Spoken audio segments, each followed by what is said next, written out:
What up, guys? No Talent Game here with another movie review. Sorry, a little behind on this one. I tried to get it done yesterday, but I didn't have time. This is for Black Phone 2. I saw this bad boy Friday. Saw the first one. Really liked the first one. That movie kind of came out of nowhere for me because I didn't really know anything about it. And then after I ended up watching it, really liked it. Ethan Hawke's performance in that, fantastic as well. And he does good in this one too, as well. And let's give it up for the younger actors as well. First of all, sorry, let's go over the synopsis real quick. As Finn, who's now 17, struggles with life after his captivity, his sister begins receiving calls in her dreams from the Black Phone and seeing disturbing visions of 3 boys being stalked at a winter camp known as Alpine Lake. So that's a little synopsis about that. Don't want to ruin too much for everybody. And in case you do want to see this movie, because I do recommend you see it. If you liked the first one, you'll probably like this one. And let's talk about the actors now. The boy who plays Finn, I think his name's Mason. Yeah, Mason Thames, and then his sister, Madeline McGraw. Now this one, I'll go ahead and get this one out. It's not really a spoiler, but this one honestly is more about his sister than Finn. Obviously, Finn plays a big part in this, but this one is definitely more about his sister. And that girl who plays his sister, Madeline McGraw, she is so good. She's amazing. I hope she keeps doing what she's doing, and I hope people keep putting her in these movies. Maybe even be able to try something else other than horror movies. I don't know. But man, this girl, she's good. She can act. I really enjoy her performance. She's very good. She's not over the top. Very good for a child actor, for sure. And Mason Thames, who plays Finn, he does a great job as well in this one. But like I said, he's definitely obviously a main character, but this one definitely focuses more on the sister for sure.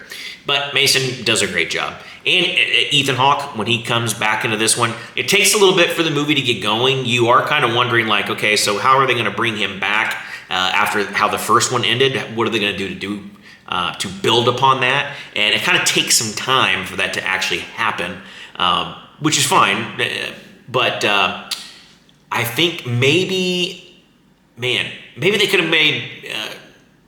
this one was an hour and 54. They probably could have cut some time out pacing-wise. I mean, I get why they did what they did, but there are some things that they didn't really need in the beginning, so I think it kind of lost some points for me on that one, where I was like, all right, I want to get to the stuff, and it takes a little bit of time to get to it. And when it gets to it, though, it does get going.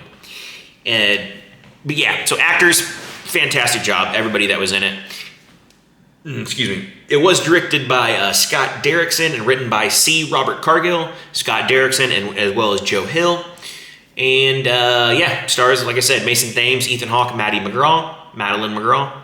And like I said, all around, great acting. I will say that. They did a good job. As far as scariness goes, it's got a couple moments. I jumped a couple times, but I think they rely more on the crank the volume up and jump scare, which I think that's kind of cheating, but that's just me. I think there's ways to do it, but there are a lot of things where it's just kind of like, you just turn the volume up, big deal. But it does have it has a couple good scares, and this one, it's even in the trailer. This one does kind of have like a Freddy Krueger approach, which I do like that. I like what they did with that. I think that's pretty cool, but very cool what they did there. But like I said, just a little slow in the beginning for me, but then once they get to this Alpine Lake camp, it gets a little better. And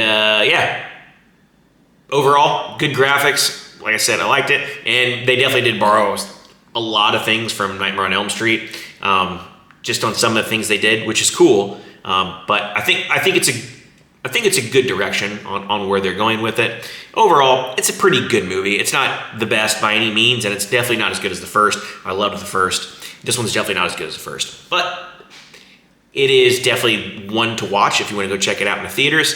And like I said, it is an hour and 54 minutes. They probably could have cut a little time out in the beginning, but that's just water under the bridge. Overall, fairly decent movie. Had some good jump scares.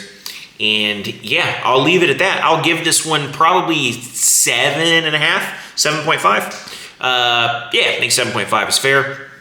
I think the makeup and horror effects in this were done really, really well. I like the practical effects that they used. Very, very cool. And yeah, overall, 7.5. So if you like the first one, take the time, go check it out in theater if you have the time. If not, wait for it to come on streaming. I'm sure it'll be on one of the many streaming platforms you check out. And you can definitely just wait till then. If you didn't really like the first one, you're probably not going to like this one. So that's that. Yeah, 7.5 overall. I want to thank you guys for watching. I do appreciate it. Please do not forget to like, comment, subscribe down below. And until then, I'll catch you guys on the next one. Have a good one, and thank you for watching.